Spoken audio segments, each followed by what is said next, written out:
राजस्थान प्रदेश Congress committee अल्पसंख्यक विभाग के चेयरमैन आबिद कागजी के प्रयासों से शुक्रवार को मजदूरों की घर वापसी शुरू हो गई है। पहले दिन कागजी के प्रयासों से 58 मजदूरों को उनके घर पहुंचाने के लिए बसों की व्यवस्था की गई। मुख्यमंत्री अशोक गहलोत के निर्देश थे कि कोई भी मजदूर पैदल जाता हुआ दिखाई देगा तो उसके लिए प्रशासन जिम्मेदार होगा। आज हमारे राजस्थान सरकार के मुख्यमंत्री माननीय श्री अशोक गहलोत साहब ने के निर्देशन पर जिस तरह आज उन्होंने निर्देशित किया है पूरे राजस्थान में एसडीएम तहसीलदारों को कि कोई भी मजदूर या प्रवासी रोड पर हाईवे पर नजर आएगा उसकी जिम्मेदारी सीधे सीधे एसडीएम तहसीलदार की होगी। इसी सिलसिले में आज अल्पसंख्यक विभाग पूरे हाईवे पे पेट्रोलिंग करते हुए निकला। सवेरे से खाना लेके निकला, फ्रूट्स लेके निकला, पानी की बोतल लेके निकला और हमने देखा कि टोलियाँ की टोलियाँ रोड पे नज़र आ रही है। कोई भीलवाड़ा से, कोई झांसी से, कोई पुष्कर से, कोई अजमेर से, छोटे छोटे बच्चों के साथ लोग अपने परिवार के साथ रोड पे चल रहे थे। हमने उनको रोक कर उनको खाना खिलाया। खाना खिलाने के बाद उनसे उनकी समस्या जानी। पता लगा कि किसी ने फैक्ट्री मालिक ने पैसे नहीं दिए, किसी ने किराया मांगा तो वो अपने घरों की ओर प्रस्थान कर रहे हैं। सर 2 दिन से पैदल चल रहे हैं। अमीरगढ़ से आए हैं और हम लोगों को जाना है झांसी के आगे बुंदेलखंड महोबा पड़ता है। कंपनी वाले ने पेमेंट डाली नहीं, खाने के लिए पैसा है नहीं हमारे पास। ये बच्चे भूखे 2 दिन से हमारे सो रहे हैं। आप लोगों ने जो खिला दिया, कोई नहीं गली में खिलाता सर। हाँ, और बराबर पैदल चल रहे हैं। जाना है अभी आपको? अभी सर हमको कम से कम 500 किलोमीटर आगे जाना है। कितने परिवार में कितने परिवार सदस्य आपके? सदस्य हैं सर मेरे 3 बच्चे छोटे छोटे। सब पैदल चल रहे हैं आपके साथ? सब पैदल आ रहे हैं सर। राजस्थान में कोटा की अनंतपुरा थाना पुलिस ने कार्रवाई करते हुए एक पिकअप में भरकर लाई जा रही सिगरेट के पैकेट जब्त किए हैं। ये कार्रवाई 4 लेन पुलिस द्वारा की गई। वहीं इस बारे में एसआई भरतराज ने बताया कि झालावाड़ की ओर से एक पिकअप आ रही थी। नाकाबंदी के दौरान उसे रोककर जब उसकी तलाशी ली गई तो उसमें आटे के कट्टों के बीच में करीब 8 कार्टन सिगरेट के दबे हुए रखे हुए मिले, जिन्हें बेचने के लिए शहर में ले जाया जा रहा था। कार्रवाई के दौरान पुलिस ने 2 व्यक्तियों चेनाराम और महावीर को हिरासत में लिया है। साथ ही आपको बता दें कि जब्त वाहन शहर में भोजन और आटा सप्लाई में लगा हुआ था। इसी के लिए इसको परमिशन मिली हुई थी, जिसकी आड़ में ये लोग सिगरेट सप्लाई कर रहे थे। झालावाड़ हाईवे पुलिया के नीचे एक सफ़ेद रंग की पिकअप को चेक किया तो उसमें सिगरेटों के पैकेट और 50 कट्टे प्रेस आटा के मिले, जो धारा 188, 269, 270 IPC का अपराध होने से उनको जब्त किया गया। मुलजिम चेनाराम व महावीर को गिरफ्तार किया गया। पंजाब के अमृतसर में कर्फ्यू में मिली ढील के बाद लोगों के लिए मुश्किलें खड़ी हो गई हैं। यहाँ के लोगों को यही नहीं पता कि कर्फ्यू के दौरान मिली ढील में क्या चलेगा और क्या नहीं। बता दें कि मकबूलपुरा में कई ऑटो वाले ऑटो लेकर निकल पड़े और पुलिस ने उन्हें रोक लिया। पुलिस के आला अधिकारियों के मुताबिक ये लोग काम के लिए निकले थे, जिन्हें पता ही नहीं कि ऑटो नहीं चलेगा। इन्हें अब समझाया जा रहा है और कुछ ऑटो को थाने में ले जाया गया है और कुछ के खिलाफ सख्त कार्रवाई भी की जाएगी। वाले ने इन्होंने हजे समझ नहीं लगी, इन्होंने लगा सानू भी छूट मिल गई है, पर इन्होंने समझाया भी तुहानू छूट नहीं मिली, तुसीं सवारियां नहीं लद सकते, समान तुहानू लदे जी थोड़े अधिकार हैगे ने। वो कहते भी सानू ये नहीं समझ लगी, इस करके इन्होंने रोकिया भी सारे इकट्ठे कीते, होर इन्होंने बंदे इकट्ठे करके समझाउंदे आ कि तुहानू जिन्ने तक सरकार नहीं करदी उन्ने तक तुसीं ऑटो नहीं चला सकते।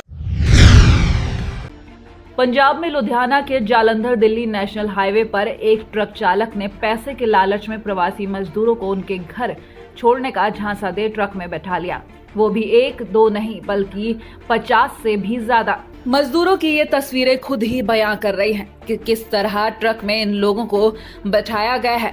क्या ऐसे कोरोना को मात दी जा सकती है? इसका अंदाजा आप खुद ही लगा सकते हैं। और ट्रक के मेन शीशे पर यह भी लिखा हुआ है on government duty for essential service और ट्रक का नंबर भी हिमाचल प्रदेश का है। वहीं पुलिस का कहना है कि ट्रक चालक मौके से फरार हो गया है। इसके अलावा उन्हें पता चला है कि चालक इन प्रवासी मजदूरों से 3000 रुपए प्रति व्यक्ति ले चुका है। इन्हें घर तक पहुंचाने वाले ट्रक को फिलहाल पुलिस ने कब्जे में ले लिया है और उच्च अधिकारियों के आदेशों के मुताबिक ट्रक में सवार सभी प्रवासी मजदूरों को क्वारंटीन सेंटर में ले जाने के बाद अगली कार्रवाई शुरू कर दी गई है। समस्त देशवासियों से हाथ जोड़ के एक विनती करूंगा, हमारे उत्तर प्रदेश, मध्य प्रदेश, बंगाल, उड़ीसा के जहां के भी गरीब मजदूर लोग हैं, अपना धैर्य संयम बना के रखो, क्योंकि ये सरकार हमारे विषय में अगर कुछ सोचे या ना सोचे, पर हमको अपने आप से सोच के चलना चाहिए, क्योंकि ये सरकार हमारे प्रति कुछ भी नहीं सोचती है। आज हमारे देश की वित्त मंत्री 3 दिन से सारी योजनाओं को लागू कर रही है कि हम देश में गरीब मजदूरों, किसानों के लिए, जो हमारे उद्योग जगत से जुड़े हुए हैं, एमएससी के लिए, सारे बिल्डरों के लिए सब कुछ किया, पर गरीब मजदूरों के प्रति उसने एक बार भी नहीं बोला कि आज मैं गरीब मजदूरों के लिए आर्थिक तौर पे क्या मदद मैं करूं। 3000 एक आदमी का। 3000 ले रहा है। पास है आपके पास? पास ਤੇ ਅਸੀਂ ਜਿੰਨੇ ਵੀ ਇੱਥੇ ਹੁਣ ਬੈਠੇ ਆ ਬੰਦੇ, ਇਹਨਾਂ ਨੂੰ ਲੈ ਕੇ ਚੱਲੇ ਆ ਸੈਂਟਰ 'ਚ ਤੇ ਗੱਡੀ ਨੂੰ ਬੰਦ ਕਰਦੇ ਆ ਜਾ ਕੇ ਥਾਣੇ ਨੂੰ। ਤੇ ਸਰ ਜਿਹੜਾ ਗਵਰਨਮੈਂਟ ਲਿਖਿਆ ਆ ਇਹ ਕੀ ਕਰ ਸਕਦੇ ਨੇ ਗਵਰਨਮੈਂਟ ਡਿਊਟੀ ਨਹੀਂ, ਸਵਾਰੀ ਨਹੀਂ ਢੋ ਸਕਦੇ, ਚਾਹੇ ਤਾਂ ਜੇ ਹੈਗਾ ਗਵਰਨਮੈਂਟ ਦਾ ਕੋਈ ਸਮਾਨ ਨਹੀਂ ਬਣਿਆ ਪਾਸ, ਉਹ ਦੇਖਦੇ ਆ। ਬਾਕੀ ਉੱਚ ਅਫਸਰਾਂ ਨੂੰ ਦੱਸਤਾ, ਐਸਐਚਓ ਸਾਹਿਬ ਨੂੰ ਦੱਸਤਾ, ਉਹ ਕਹਿੰਦੇ ਜਿੰਨੇ ਬੰਦੇ ਇਹਨਾਂ ਨੂੰ ਸੈਂਟਰ 'ਚ ਲੈ ਕੇ ਆਓ ਤੇ ਗੱਡੀ ਉਤਾਰੇ। ਕੁਝ ਪੈਸੇ ਲੈਣ ਦਾ ਮਾਮਲਾ ਹੈਗਾ, ਕਿੰਨੇ ਕੁ ਪੈਸੇ ਜਿਹੜੇ ਡਰਾਈਵਰ ਨੇ ਲਏ ਜਾਣਾ? ਵੀ ਇਹਦਾ ਨਹੀਂ ਪਤਾ, ਜਾਂ ਡਰਾਈਵਰ ਸਾਨੂੰ ਮਿਲੇ ਨਹੀਂ, ਡਰਾਈਵਰ ਭੱਜਿਆ ਹੋਇਆ, ਅਸੀਂ ਗੱਡੀ ਆਪ ਚਲਾ ਕੇ ਚੱਕ ਕੇ ਇਹਨਾਂ ਕਿਵੇਂ ਗੱਡੀ ਲੈ ਕੇ ਜੰਨੇ ਆਪਾਂ। ਕੁਝ ਪ੍ਰਵਾਸੀਆਂ ਨੇ ਦੱਸਿਆ ਤੁਹਾਨੂੰ ਕਿੰਨੇ ਕੁ ਪੈਸੇ ਲਏ ਨੇ? ਹਾਂ, ਸੁਣਨ 'ਚ ਰਿਕਾਰਡਿੰਗ ਦੇ ਵਿੱਚ ਸੁਣਨ 'ਚ ਆਇਆ ਵੀ ਇਹ ਕਹਿੰਦਾ ਕਰੀਬ ਇੱਕ ਬੰਦੇ ਤੋਂ 3000 ਰੁਪਏ ਲਿਆ। ਤੇ ਕੀ ਕਾਰਵਾਈ ਕਰ ਰਹੇ ਹੋ? ਅਸੀਂ ਡਰਾਈਵਰ ਤੇ ਕਾਰਵਾਈ ਕਰਾਂਗੇ ਜੀ, ਅਸੀਂ ਅਫਸਰਾਂ ਨੂੰ ਦੱਸਤਾ, ਅਫਸਰ ਕਹਿੰਦੇ ਵੀ ਲੈ ਆਓ ਇਹਨਾਂ ਨੂੰ, ਡਰਾਈਵਰ ਨੂੰ ਆ ਜਾਊਗਾ। यूपी में हरदोई के जिलाधिकारी पुलकित खरे ने अचानक ब्लॉक मलावा पहुंचकर सामुदायिक रसोई घर और आश्रय स्थल का निरीक्षण किया और निरीक्षण के बाद वो ब्लॉक परिषद पहुंचे, जहां कोरोना निगरानी समिति की बैठक की अध्यक्षता की और बैठक में सम्मिलित सेक्रेटरी आशा बहू और प्रधानों को निर्देशित करते हुए कहा कि हर ग्राम सभा में आने वाले प्रवासी मजदूरों की जानकारी ब्लॉक डेवलपमेंट ऑफिसर और क्षेत्रीय एसडीएम को परिधि, जिससे उनका स्वास्थ्य परीक्षण हो सके। हॉटस्पॉट से आने वाले प्रवासी मजदूरों को क्वारंटाइन कर सैंपल लिया जाएगा और रिपोर्ट आने तक उनको क्वारंटाइन ही किया जाएगा, जिसके बाद जांच रिपोर्ट आने पर ही उनको घर भेजा जा सके। जो आज विजिट किया है कम्युनिटी किचन का और ये BNIC क्वारंटाइन सेंटर का, इसमें क्या कुछ कमीशन मिली क्या? आज औचक रूप से मेरे द्वारा कम्युनिटी किचन का, आश्रय स्थल का विज़िट करा गया। उसके बाद ब्लॉक परिसर में यहाँ पर आकर हमारी आशा बहनें यहाँ मौजूद थीं, प्रधानगण मौजूद थे, उनसे वार्ता करी गई। उनको निगरानी समिति के जो दायित्व हैं और हम लोग निगरानी समिति से क्या अपेक्षा कर रहे हैं वो बताया गया। इस समय बहुत ज़रूरी है कि कई माध्यमों से लोग गांव पहुंच रहे हैं, तो प्रधानगणों को, आशा लोगों को नंबर नोट कराए गए, कंट्रोल रूम का नंबर, अधिकारियों का नंबर, कि कोई भी व्यक्ति जो बिना स्वास्थ्य परीक्षण कराए हुए गांव पहुंचा है उसकी जानकारी दें, जिससे उसका स्वास्थ्य परीक्षण हो सके। लोगों को घबराना नहीं चाहिए, आगे आके अपना स्वास्थ्य परीक्षण कराना चाहिए और उसके बाद यदि उस व्यक्ति में कोई लक्षण नहीं मिलते हैं तो उसको किस तरीके से 21 दिन घर पे रहना है और आशा बहन को किस तरह से उसका ध्यान रखना है, इसके बारे में जानकारी दी गई। यूपी के बुलंदशहर में सपा बसपा के पूर्व विधायक भगवान शर्मा उर्फ गुड्डू पंडित को भेजा गया पुलिस का नोटिस चर्चा का विषय बन गया है। दरअसल पुलिस ने पूर्व विधायक गुड्डू पंडित के आवास पर एक नोटिस चस्पा किया है, जिसमें पुलिस ने पूर्व विधायक पर जानबूझकर प्रवासी मजदूरों की भीड़ को भोजन का लालच देकर इकट्ठा करने का आरोप लगाया है। पूर्व विधायक के इस काम को पुलिस ने लॉकडाउन का उल्लंघन मानते हुए कार्रवाई की चेतावनी दी है कि उत्तर प्रदेश के सारे जिलों से झारखंड, अदर स्टेट के लोग भटकते हुए बेचारे मजदूर, जो मजबूर हैं, बहन बेटियां जिनको प्रेगनेंसी भी थी 7-8 महीने की, तमाम महिलाएं मेरे दरवाजे आ जाती हैं, तो मैं उनके लिए गेट ना खोलूं आंधी तूफान में, उनकी मदद करी, मैंने उनको मेडिसिन प्रोवाइड कराया, तो मेरा कसूर यह है मैंने उनके गंतव्य तक पहुंचवा रहा हूं। सोशल मीडिया पर बुलंदशहर पुलिस थाना प्रभारी, चौकी प्रभारी, सर्किल नगर बुलंदशहर के हवाले से एक नोटिस का बड़े पैमाने पर फैलाव करके इसको गलत संदर्भ में प्रस्तुत करने का प्रयास किया जा रहा है। मैं इसमें स्पष्टीकरण देते हुए बताना चाहता हूं कि जनपद में गुड्डू पंडित नाम के एक व्यक्ति हैं जिनके विरुद्ध 5 से अधिक मुकदमे लॉकडाउन का उल्लंघन करने, सोशल डिस्टेंसिंग को डिस्टर्ब करने के संबंध में पंजीकृत किए गए हैं। उन्हें एक नोटिस बुलंदशहर पुलिस के चौकी प्रभारी द्वारा इस आशय से दी गई थी कि वो कतिपय लोगों को जगह जगह से भोजन के नाम पे लालच देकर अपने यहाँ इकट्ठा कर रहे थे, जिससे सोशल डिस्टर्ब हो रही थी और जो लॉकडाउन की व्यवस्था है वो भी प्रभावित हो रही थी। इस उद्देश्य से उन्हें नोटिस दिया गया था। नोटिस के उस भाग में जहाँ उनका नाम अंकित किया गया था उसे हटा करके केवल शेष नोटिस को सोशल मीडिया के माध्यम से प्रचारित कर जनपद पुलिस की छवि को खराब करने का प्रयास किया जा रहा है।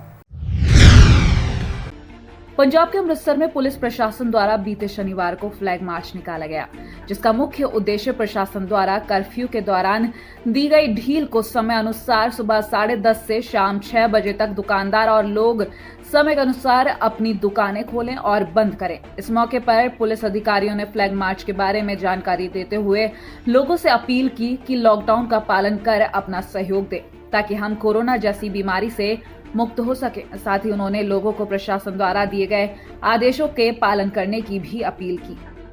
देने ਲਈ इंडिकेशन हैगा क्योंकि अजकल ਜਿਹੜੀਆਂ ਹੁਣ ਸ਼ਾਪ ਨੇ ਗਵਰਨਮੈਂਟ ਨੇ ਉਹਨਾਂ ਨੂੰ ਦੇਤੀ ਆ ਮਨਜ਼ੂਰੀ ਦੇ ਦਿੱਤੀ ਆ ਸਵੇਰੇ 7 ਵਜੇ ਤੋਂ ਲੈ ਕੇ ਸ਼ਾਮੀ 6 ਵਜੇ ਤੱਕ। ਹੁਣ 6 ਵਜੇ ਅਸੀਂ ਫਲੈਗ ਮਾਰਚ ਇਸ ਕਰਕੇ ਕੱਢ ਰਹੇ ਹਾਂ ਕਿ ਟੋਟਲੀ ਜਿਹੜੀਆਂ ਨੇ ਦੁਕਾਨਾਂ ਨੇ ਉਹ ਬੰਦ ਹੋ ਜਾਣ, ਜਿਹੜੀ ਟ੍ਰੈਫਿਕ ਆ ਟੋਟਲੀ ਬੰਦ ਹੋ ਜਾਵੇ। ਇਸ ਕਰਕੇ ਅਸੀਂ ਫਲੈਗ ਮਾਰਚ ਕਰ ਰਹੇ ਹਾਂ। ਫਲੈਗ ਮਾਰਚ ਇੱਕ ਇੰਡੀਕੇਸ਼ਨ ਹੈ ਲੋਕਾਂ ਨੂੰ ਕਿ ਤੁਸੀਂ 6 ਵਜੇ ਪੂਰੀਆਂ ਆਪਣੀਆਂ ਦੁਕਾਨਾਂ ਜਿਹੜੀਆਂ ਬੰਦ ਕਰ ਲੈਣੀਆਂ। रामपुर में जिलाधिकारी आंजनेय कुमार ने शहर का औचक भ्रमण करके लॉकडाउन के दौरान फिजिकल डिस्टेंसिंग के अनुपालन की स्थिति का जायजा लिया। जिलाधिकारी ने civil line, Radha road, Shahbad gate, थाना कोतवाली, बिस्टनगंज सहित विभिन्न क्षेत्रों का निरीक्षण किया। जिलाधिकारी के निरीक्षण के दौरान दुकान संचालकों ने अचानक अपनी दुकान का शटर गिराना शुरू कर दिया, जिस पर जिलाधिकारी ने उन्हें शटर न गिराने के लिए कहा और दुकानदारों को अनुमति के उपरांत फिजिकल डिस्टेंसिंग का विशेष रूप से ध्यान रखते हुए दुकानों का संचालन की सलाह दी। वर्तमान में 10 एक्टिव कोरोना पॉजिटिव रोगियों के साथ अभी भी रामपुर रेड जोन में है। इसके बावजूद हम लोग धीरे धीरे आर्थिक गतिविधियों को प्रारंभ कर रहे हैं। सारे औद्योगिक प्रतिष्ठान चाहे छोटे यहाँ बड़े उनको खोलने की मंजूरी दे दी है कुछ शर्तों के साथ। और शुरुआत से ही हमने आवश्यक वस्तुओं की दुकानों को तो खोला ही है, बाकी अन्य आवश्यकता की वस्तुओं को भी हमने धीरे धीरे अनुमति देनी शुरू कर दी थी और अभी कई सारी दुकानें ऐसी खुल रही हैं। लेकिन अभी भी सबको होम डिलीवरी के लिए ही अनुमति दी है और सबकी टाइमिंग फिक्स है। कुछ को 10 बजे से 7 बजे तक का है, कुछ को प्रातः 8 बजे से 8 बजे तक का है। यही हाल मेडिकल स्टोर्स का भी है, 8 बजे से 8 बजे तक ही खोलना है। और कुछ मेडिकल स्टोर जो जनपद हॉस्पिटल पे हैं उनको 24 घंटे ऑपरेट करने के लिए निर्देशित किया गया है। यूपी के बागपत के निवाड़ा गांव में शनिवार की सुबह दिन निकलते ही कुछ लोगों ने महिला प्रधान जुलेखा के घर पर हमला बोल दिया। आरोपियों ने घर में घुसते ही ताबड़तोड़ फायरिंग शुरू कर प्रधान के जेठ की हत्या कर दी, जबकि 2 अन्य लोगों को लाठी डंडों से मार पीट करते हुए गंभीर रूप से घायल कर दिया गया। वहीं घटना के बाद आरोपी खुलेआम हथियार लहराते हुए फरार हो गए, जिसके बाद प्रधान के परिजनों ने घटना को लेकर जमकर हंगामा किया और पुलिस पर भी आरोपी पक्ष के साथ साठगांठ करने के आरोप लगाए। घटना से गुस्साए लोगों ने हंगामा करते हुए पुलिस पर आरोप लगाए और आरोपियों के खिलाफ कार्रवाई की मांग भी की। नेवाड़ा गांव में सुबह 9:30 पौने 10 बजे मुझे सूचना मिली कि आपस में मार पिटाई हो रही है, तो फिर जो है हमने तत्काल सीओ खेकड़ा को सीओ बागपत को भेजा। बाद में एक लोग घायल होकर यहाँ आए थे, निशार नाम के आदमी, तो वो जो है बता रहे डेथ हो गई। यहाँ डेड बॉडी जिला अस्पताल में है, पत्नी को चोट है, एक आदमी को और चोट थी, उनको यहाँ से जिला अस्पताल से मेरठ रेफर कर दिया गया है। और उस गांव में काफ़ी फोर्स लगी है, दोनों पक्षों में चोट है, अभी कोई तहरीर नहीं है। थोड़ा सा लाइन ऑर्डर की समस्या थी, यहाँ लोग आके उत्तेजित हो गए थे। नहीं, परसों कोई स्विफ्ट डिजायर गाड़ी किसी की तोड़ दिया था, उसको लेके चूँकि एक ही गांव के लोग हैं, एक ही मोहल्ले के लोग हैं, आपस में बैठ के बातचीत कर रहे थे, तो इसलिए जो है जो बात बताएंगे अगर किसी की है तो अपने पुलिस अधीक्षक महोदय को बताएंगे हम, उसमें भी जाँच होगी। अगर कोई दोषी मिलता है तो कार्रवाई होगी, उसमें कोई क्षम्य नहीं होगा। फरीदाबाद में लॉकडाउन के बाद से लोग एक दूसरे के खाने पीने और राशन से जरूरतमंद लोगों की मदद कर रहे हैं, तो वहीं समाज सेवा में लोगों के लिए मिसाल बन रहे फरीदाबाद के रहने वाले विकास चंदीला, जो 50 दिनों से लगातार लोगों को खाने और राशन से मदद कर रहे हैं। समाज सेवी विकास चंदीला के जरिए लोगों को रोजाना खाना खिलाने के लिए खाना बनाया जाता है, और वो भी ताजा और स्वादिष्ट खाना। जी हाँ, हर रोज 1500 लोगों के लिए खाना बनाया जाता है और लोगों को मुहैया कराया जाता है। समाजसेवी विकास चंदीला ने बताया कि वो लॉकडाउन के बाद से पिछले 50 दिनों से लोगों की मदद कर रहे हैं। जब से लॉकडाउन लगा है, रोजाना जैसा भी मेरे पे बन रहा है खाना, जैसे मान ले चावल है, अब भी ये बेचारे कुछ झुग्गियों में आग लग गई थी परसों, तो झुग्गियों में खाना दिया है। अपने जो भाई सबको खाना दे रहे हैं, जैसा हम पे बन रहा है वैसा हम खाना दे रहे हैं। मैं अपनी सैलरी में अपने पैसे से सबको खाना दे। तो कहाँ काम करते हो आप? और फॉरेस्ट डिपार्टमेंट में काम करता हूँ। तो कितने समय से आप लोगों की इस प्रकार की जो मदद कर रहे हैं? ये भाई जी जब से लॉकडाउन लगा है। तो अगर बात की जाए कितने परिवारों का खाना आप डेली? आज कम से कम भी 1500-1600 परिवार का मैंने खाना बांट चुका हूँ। उत्तर प्रदेश के फर्रुखाबाद से एक ऐसा मामला सामने आया है जहां मुंबई से लौटे 5 और लोगों में कोरोना संक्रमण की पुष्टि हुई है, जिस कारण जिले में कोरोना से संक्रमितों की संख्या बढ़कर 13 हो गई है, जिसकी पुष्टि खुद डीएम मानवेंद्र सिंह ने की है। इस मामले में बताया जा रहा है कि मुंबई से आए ये सभी लोग फर्रुखाबाद के कमालगंज इलाके के रहने वाले हैं। इन सभी की उम्र 26 से 45 वर्ष के बीच की है। इन सभी कोरोना पॉजिटिव मरीजों को इटावा के मेडिकल कॉलेज रेफर कर दिया गया है। ये पूरा मामला बीते शनिवार का है, जब ये नए 5 कोरोना पॉजिटिव मरीज पाए गए। वहीं प्रशासनिक अधिकारियों के बीच लगातार मरीजों की बढ़ती संख्या से हड़कंप मचा हुआ है। देखिए, ये कल हमारे पास कल शाम को और आज सुबह तक 91 रिपोर्ट का हमारे पास सूचना आई है, जिसमें 5 लोग जो है वो पॉजिटिव पाए गए, शेष नेगेटिव है। जो 5 पॉजिटिव पाए गए हैं ये सभी मुंबई से आने वाले ट्रेवलर हैं और ये ग्राम सराय मेधा के रहने वाले हैं और ये पॉजिटिव पाए गए हैं, जिनको इलाज के लिए जसवंत नगर